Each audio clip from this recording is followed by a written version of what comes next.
到就是生老病死这4个痛苦当中呢，就是先讲到那个生的痛苦。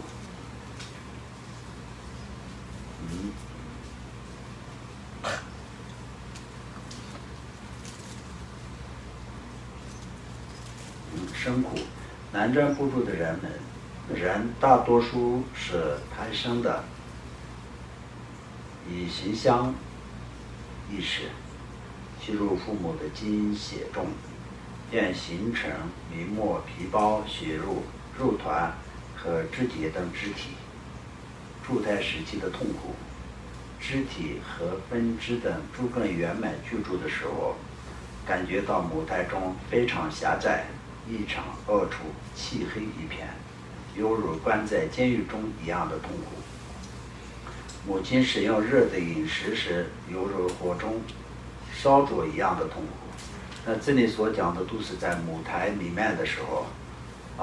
自从我们在这个一个众生的生死轮回的整个的过程，按照在这个分别有6种中印的过程，就是相当就是6个不同的时间的阶段来分别的话，那么在中印的众生，在中印的时候，我们都知道非常痛苦，但是中印的时候就好不容易能够可以在开始投胎的这个一个缘起，能够可以进入母胎。从那个时候开始，我们现在所讲的就是前面我们刚刚在前面所讲的一样，就相当就是它的这个形成的这个过程都是会有感受的。为什么会有感受呢？因为这个方面来说呢，有的时候呢，我们在从这个科学跟医学的角度来看的话，那可能会有一点点的跟实际的这个真实的这个情况跟有点不同的这种认知。所以呢，自从我们在中医的过程当中，一进入轮回，灵魂是吧？灵魂一进入母胎的过程，母胎的开始就有这些的感受，这些它整个发育成长的过程当中都是会有这些的感受。所以母亲使用冷的饮食时，犹如浸在冷水中一样痛苦。母亲睡觉时，如比山崖之一样痛苦。母亲饱足的时候，犹如夹在山崖中一样的痛苦。母亲饥饿的时候，犹如堕入深谷般一样的痛苦。母亲行走的时候，犹如被风刮走一样的痛苦。这样助胎业数圆满以后，出生时被三有的业风吹动，诸组翻转颠倒，通过产门时，犹如比一个大力用石拉着脚拽出来，摔打在墙壁上一样的痛苦。从整个盆腔中间出来时，犹如通过铁符筒上的铁孔一样痛苦。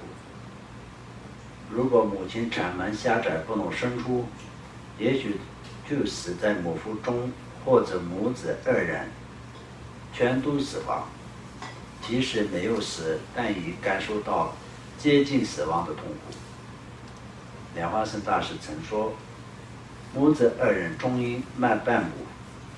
除母汗骨、鱼骨皆分裂。出生后被放到垫子上时，犹如落到荆棘丛中一样的痛苦。佛陀臂上的胎膜时，犹如活活剥皮般一样痛苦。插入身上不净物时，犹如用荆棘的鞭子抽打一样的痛苦。母亲抱在怀里的时候，犹如药因雕琢雏鸡一样的痛苦。在头顶涂酥油那这个部分是藏族的一个风俗，在小孩出生以后呢，就是在头上抹一个酥油，这表示吉祥的意思。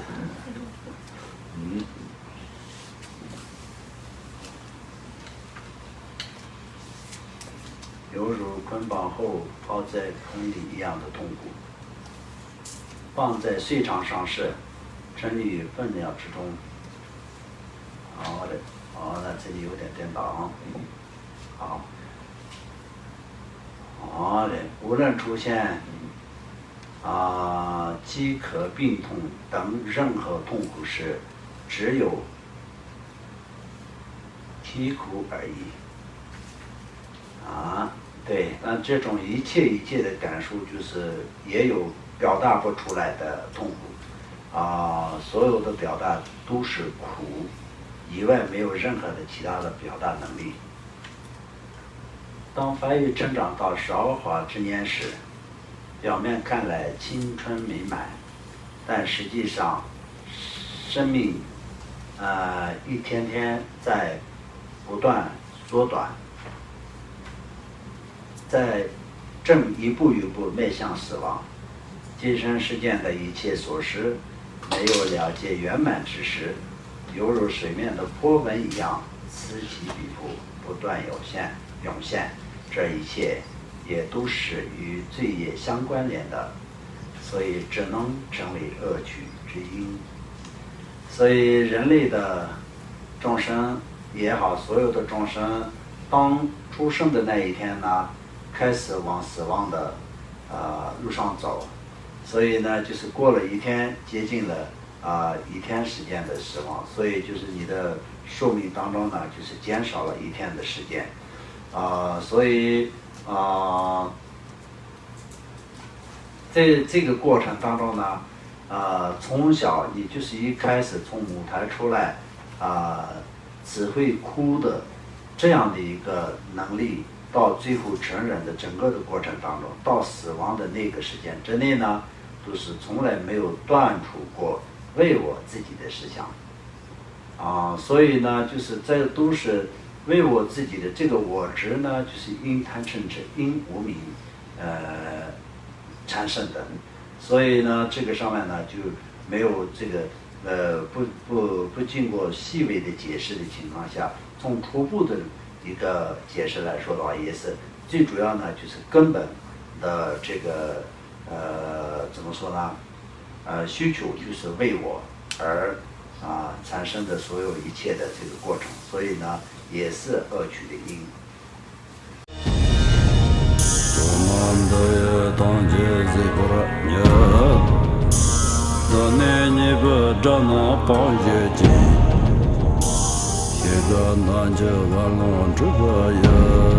自